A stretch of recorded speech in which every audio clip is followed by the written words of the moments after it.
Chilli powder, ಸಖತ್ ಖಾರ ಬಣ್ಣ ಮತ್ತು ರುಚಿ ಆಚಿ ಚಿಲ್ಲಿ ಪೌಡರ್. ಟೀಬರ್ಡ್ ಕಂಪನಿಯ ನಾನ್ ಎಸಿ ಸ್ಲೀಪರ್ ಬಸ್ ಇದು ಬೆಂಗಳೂರಿನಿಂದ ಗೋಕರ್ಣಕ್ಕೆ ಹೋಗ್ತಾ ಇದ್ದಂಥ ಬಸ್ ಆಗಿತ್ತು. ಇದೇ ವೇಳೆ ಬೆಂಗಳೂರು ಕಡೆಗೆ ಕಂಟೈನರ್ ಬರ್ತಾ ಇತ್ತು. ನೋಡಿ ಘಟನೆ ಹೇಗಾಯಿತು ಅನ್ನೋದು ನಿಮಗೆ ವಿವರಿಸ್ತಾ ಹೋಗ್ತೀವಿ ನಾವು. ಹೇಗಾಯಿತು ಇದು, ಯಾವ ಕಡೆಯಿಂದ ಯಾವ ಕಡೆ ಹೋಗ್ತಾ ಇತ್ತು ಕಂಟೈನರು, ಮತ್ತು ಬಸ್ಸು ಗೋಕರ್ಣಕ್ಕೆ ಹೋಗ್ತಾ ಇತ್ತು. ಗೋಕರ್ಣದವರೇ ಜಾಸ್ತಿ ಬುಕ್ ಮಾಡಿದ್ದು ಗೋಕರ್ಣಕ್ಕೆ. ಆ ಕಡೆಯಿಂದ ಬರ್ತಾ ಇತ್ತು ಕಂಟೈನರ್ ಲಾರಿ. ಆ ಡ್ರೈವರ್ ಏನು ಮಾಡಿದ್ದಾನೆ, ನಿದ್ದೆ ಮಂಪರ್ನಲ್ಲಿದ್ದ. ಮೊದಲು ಕಂಟೈನರ್ ಡಿವೈಡರ್ಗೆ ಡಿಕ್ಕಿ ಹೊಡೆಯುತ್ತೆ. ನಿದ್ದೆ ಮೂಡ್ನಲ್ಲಿದ್ದವನು ಡಿವೈಡರ್ಗೆ ಡಿಕ್ಕಿ ಹೊಡೆಯುತ್ತೆ. ಆನಂತರ ಎದುರಿಗೆ ಬರ್ತಿದ್ದಂಥ ಬಸ್ಗೆ ಗುದ್ದುತ್ತೆ. ನೋಡ್ತಾ ಇದ್ದೀವಿ, ಕೆಲವೊಂದಿಷ್ಟು ಚಿತ್ರಗಳು ತೋರಿಸ್ತಾ ನಿಮಗೆ. ನೋಡಿ, ಕಂಟೈನರು ಆತ ನಿದ್ದೆ ಮಂಪರ್ನಲ್ಲಿದ್ದ. ಮೊದಲು ಡಿವೈಡರ್ಗೆ ಡಿಕ್ಕಿ ಹೊಡಿತಾನೆ. ಈತ ಹಿರಿಯೂರು ಮಾರ್ಗದಿಂದ ಬೆಂಗಳೂರಿಗೆ ಹೋಗ್ತಾ ಇದ್ದ. ಆ ಟೈಮ್ನಲ್ಲಿ ಡಿವೈಡರ್ ಮೇಲೆ ಹಾರಿ ಬಂದು ಆ ಸೀ ಬರ್ಡ್ ಡೈರೆಕ್ಟಾಗಿ ಮುಂದೆನೇ ಗುದ್ದಿರೋದು. ಅದು ಆ ಡೀಸೆಲ್ ಟ್ಯಾಂಕ್ ಇರುತ್ತಲ್ವ, ಅಲ್ಲಿಗೆ ಜಾಸ್ತಿ ಏಟಾಗಿರೋದು. ಇಮಿಡಿಯೇಟ್ಲಿ ಬೆಂಕಿ ಹೊತ್ಕೊಂಡಿದೆ. ಕಂಟೈನರ್ ಲಾರಿ ನೇರವಾಗಿಯೇ ಬಂದು ರಭಸವಾಗಿ ಗುದ್ದಿರೋದು.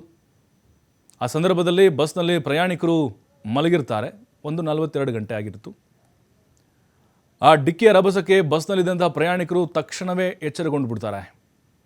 ಬೆಂಕಿ ಹೊತ್ತಿಕೊಂಡ ತಕ್ಷಣ ಪ್ರಯಾಣಿಕರು ಬಸ್ನಿಂದ ಜಿಗಿತಾರೆ. ಕೆಲವೊಬ್ಬರು ಗ್ಲಾಸ್ಗಳನ್ನು ಒಡೆದು ಕಿಟಕಿಗಳನ್ನು ಹಾರಿ, ಆದರೆ ಕೆಲವರು ಅಲ್ಲೇ ಲಾಕ್ ಆಗಿಬಿಡ್ತಾರೆ. ಹೊರಗಡೆ ಬರಲಿಕ್ಕೆ ಅವಕಾಶನೇ ಸಿಗೋದಿಲ್ಲ ಅವ್ರಿಗೆ. ಇಲ್ಲಿ ಕಂಟೈನರ್ ಚಾಲಕನ ಅಜಾಗರೂಕತೆಯೇ ಘಟನೆಗೆ ಕಾರಣ ಅನ್ನೋದು ಬಹಳ ಕ್ಲಿಯರ್ ಇಲ್ಲಿ. ಯಾಕಂದರೆ ಅವನು ನಿದ್ದೆ ಮೂಡ್ನಲ್ಲಿದ್ದ.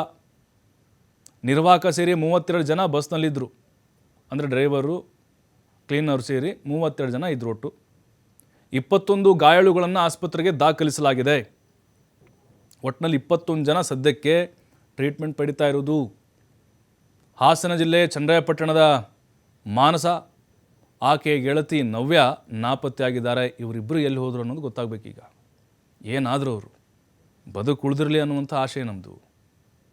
ಅವರ ಕುಟುಂಬಸ್ಥರು ಹುಡುಕಾಡ್ತಾ ಇದ್ದಾರೆ. ಬಟ್ ಈಗ ಆ ಮೃತದೇಹಗಳನ್ನು ಕೂಡ ಆಲ್ರೆಡಿ ಪತ್ತೆ ಹಚ್ಚಿದ್ದಾರೆ. ಆ ಸಂಬಂಧಿಕರು ಬಂದು ಕೆಲವೊಬ್ಬರು ಕಂಡು ಹಿಡಿದಿದ್ದಾರೆ. ಕೆಲವೊಂದು DNA ಟೆಸ್ಟ್ ಆಗಬೇಕಾಗಿದೆ. ಹಾಗಾಗಿನೇ ಈಗ ಈ ನವ್ಯ ಮತ್ತು ಮಾನಸ ಅವರು ಎಲ್ಲಿ ಹೋದರು ಅಂತೇಳಿ ಕೆಲವೊಬ್ಬರು ಕಿಟಕಿಯಿಂದ ಹಾರಿ ತಮ್ಮ ಪ್ರಾಣವನ್ನು ಉಳಿಸ್ಕೊಂಡಿದ್ದಾರೆ. ನೋಡಿ, ಡಿಕ್ಕಿ ರಭಸಕ್ಕೆ ಕಂಟೈನರ್ ಹೆಂಗೆ ಜಖಮಾಗಿದೆ ಅಂತೇಳಿ. ಅದು ಯಾವ ಮಟ್ಟಿಗೆ ಸ್ಪೀಡ್ ಇದ್ದ ಅಂತ, ಇವನು ಜಾಸ್ತಿ ಸ್ಪೀಡಲ್ಲಿದ್ದ ಅನ್ನೋದು ಗೊತ್ತಾಗ್ತಾ ಇದೆ. ಆಮೇಲೆ ಇವರೆಲ್ಲ ಉತ್ತರ ಭಾರತದ ಮೂಲದವರು. ಇವರು UP, ರಾಜಸ್ಥಾನ, ಜಾರ್ಖಂಡು, ಹರಿಯಾಣ, ಆ ಕಡೆಯಿಂದ ಈ ಕಂಟೈನರ್ಗಳು, ದೊಡ್ಡ ದೊಡ್ಡ ಕಂಟೈನರ್ಗಳು ಬೆಂಗಳೂರು ಕಡೆಗೆ ಬರ್ತಾ ಇರ್ತವೆ. ಅಲ್ಲಿ ರಾಷ್ಟ್ರೀಯ ಹೆದ್ದಾರಿಗಳಲ್ಲಿ ರಾತ್ರಿ ಸಂಚಾರ ಮಾಡಿದ್ರೆ ಗೊತ್ತಾಗಿರುತ್ತೆ, ಭಾಳ ರಭಸವಾಗಿ ಹೊಡಿತಾ ಇರ್ತಾರೆ. ಅಲ್ಲ ರೀ, ನಿದ್ದೆ ಬಂದರೆ ಅವನು ಸೈಡು ಅಲ್ಲಿ ಹಾಕಿ 1 ಅವರ್ ನಿದ್ದೆ ಮಾಡಿ ಹೋಗ್ಬೋದಾಗಿತ್ತು. ಆದರೆ ಆತನೊಬ್ಬ ಮಾಡಿದ ತಪ್ಪಿಗಾಗಿ ಅಮಾಯಕ ಜೀವಗಳು ಬಲಿಯಾಗಿದ್ದಾವೆ ಅಲ್ಲಿ.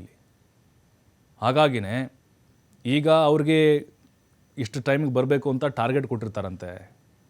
ಇಷ್ಟೇ ಸ್ಪೀಡಲ್ಲಿ ಅವರು ಹೋಗಬೇಕು ಅನ್ನೋದು ಅವ್ರ ಮೈಂಡಲ್ಲಿ ಇರುತ್ತೆ. ಸ್ವಲ್ಪ ಏನಾದ್ರು ಆ ಕಡೆ ಈ ಕಡೆ ಹೊರಳಿದ್ರು ಕೂಡ ದೊಡ್ಡ ಅನಾಹುತ ಆಗಿಬಿಡುತ್ತೆ. ಇದು ಕೂಡ ಹಾಗೆ ಆಗಿದ್ದು.